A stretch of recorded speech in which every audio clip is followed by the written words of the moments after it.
മഴവിൽ കൊതുമ്പിലേറി വന്ന വെണ്ണിലാക്കിളി. വൈകിട്ട് ചായയുടെ കൂടെ പുട്ടാണോ? പുട്ടും ചായ നല്ല നല്ല കോമ്പിനേഷൻ അല്ല കേട്ടോ, പിന്നെ വൈകുന്നേരത്തേക്ക് പുട്ടിന് ചായ. ഇതിനെന്തിന്? ഇത് രാത്രിക്ക്.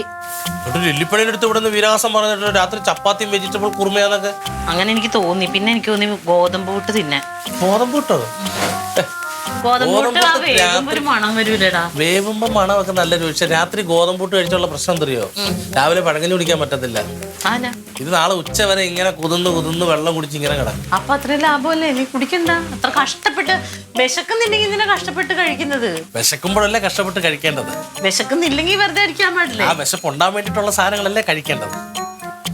മനസ്സിലായില്ലേ? എനിക്ക് നിന്നെ മനസ്സിലാവണില്ല റൊണാൾഡേ. ഇച്ചിരി ചിപ്സും അലുവയും മിച്ചറൊക്കെ മേടിച്ചു വെച്ചോ. എന്തിനു? എന്നാലും മുത്തനൊരു ആലോചന വന്ന സ്ഥിതിക്ക് ഇനി ഉറപ്പായിട്ടും മാല പോലെ ആലോചനകൾ വരും. പിന്നെ കെട്ടിക്കണൊന്നുമില്ല. സത്യം പറഞ്ഞെന്ന് ആലോചിച്ച് നോക്കൂ. എന്നാ കേരളത്തിൽ പെമ്പിള്ളാര് കുറവാ. ആണുങ്ങളുടെ എണ്ണം കൂടുതലും പെമ്പിള്ളാരുടെ എണ്ണം കുറവാ. കൊടങ്ങാളെ താന്താനിക്കടവിൽ തന്നെ എന്റെ കൂടെ പഠിച്ച 2 ഓമാര് ഇതുവരെ കല്യാണം കഴിച്ചിട്ടില്ല. അവരുടെ വീട്ടുകാർ ഭയങ്കര അയിത്തം കാര്യങ്ങളൊക്കെ നോക്കുന്നേ. അപ്പൊ അവർക്ക് ഒരുത്തര് 10ൽ 10 പൊരുത്തം വേണം. വേറൊരാളുടെ അമ്മയ്ക്ക് സ്ത്രീധനം വേണം.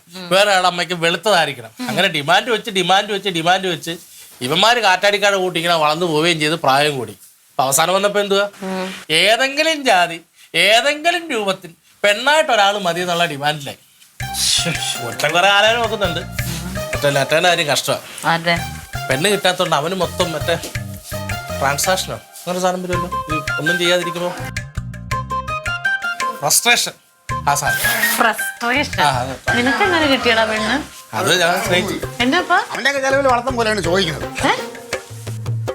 ഒരു പെങ്കൊച്ചൊന്ന് ഇച്ചിരി പൊക്കം വെച്ചോ എന്ന് പറഞ്ഞിട്ട് മനുഷ്യന് പുറത്തിറങ്ങി നടക്കാൻ വയ്യുന്നേ. ഇപ്പൊ എന്താ പറ്റിയത്? ഇന്ന് തന്നെ ശശി 2 പ്രാവശ്യമാണ് എന്നെ വന്നു. നല്ല അമേരിക്കക്കാരുണ്ട്. അമേരിക്കക്കാരൻ ഭയങ്കര കൊമ്പുണ്ടല്ലോ, ചെറുക്കന്മാരുണ്ടെന്നും. എന്റെ ക്ലീറ്റോ പെണ്ണ് വലുതായിട്ടില്ല, പഠിക്കുവാണെന്നൊക്കെ പറഞ്ഞ എത്ര നാളിനി വെച്ചോണ്ടിരിക്കും? ഓടിയാക്കാൻ പറ്റുമോ? ഇന്നോ നാളെന്ന് പറഞ്ഞ അവള് നിൽക്കും. അത് നേരത്തെ ഉള്ളതെന്ന് ഒരു ഇച്ചിലൂടെ ഒന്ന് പൊക്കം ഇത്തിരി കൂടി നിന്നുള്ളൂ. അതിനകത്ത് ബുദ്ധിയൊന്നും വളർന്നിട്ടില്ല. അത് ഉള്ള കുട്ടി തന്നെയാണ്. ക്ലീറ്റാണോ തീരുമാനിക്കുന്നത്? എനിക്കറിഞ്ഞൂടാ എന്റെ മോളെ കുറിച്ച്. ക്ലീറ്റോനെ അറിഞ്ഞൂടാ. എന്താ അറിഞ്ഞൂടാ? പിന്നെ എന്തെങ്കിലും ഇപ്പോഴേ ഉണ്ടാക്കിയിടണം കേട്ടോ. ഇനി പുള്ള സമയം വില കയറി പോന്ന പോക്കുണ്ടോ? ഇത് ആരടുത്താണ് ഇതൊക്കെ വന്ന് പറഞ്ഞത്? ഓ ഇപ്പോഴാണല്ലോ ചൂട് പിടിച്ചത്. കൊച്ച് എന്നും അവള് തൊട്ടി കിടക്കൂന്ന് വിചാരിച്ചാ? പിന്നെ അവളൊന്ന് വലിയ അമ്മൂമ്മേ. ആ കൊച്ചു കുട്ടി തന്നെ അവൾക്ക് അതിനുള്ള പ്രായമൊക്കെ. ഈ മനുഷ്യനെ ആ കൊച്ചിനെ കെട്ടിച്ചും വിടില്ല. വേറെ എന്തെങ്കിലുമൊക്കെ പറയും. ഈ കാര്യം തന്നെ പറയാവുള്ളൂ എല്ലാവർക്കും. ഇവിടെ വന്നപ്പോഴും അതാ കേട്ടത്. വിഷമില്ലായിരിക്കാൻ വഴിയില്ല.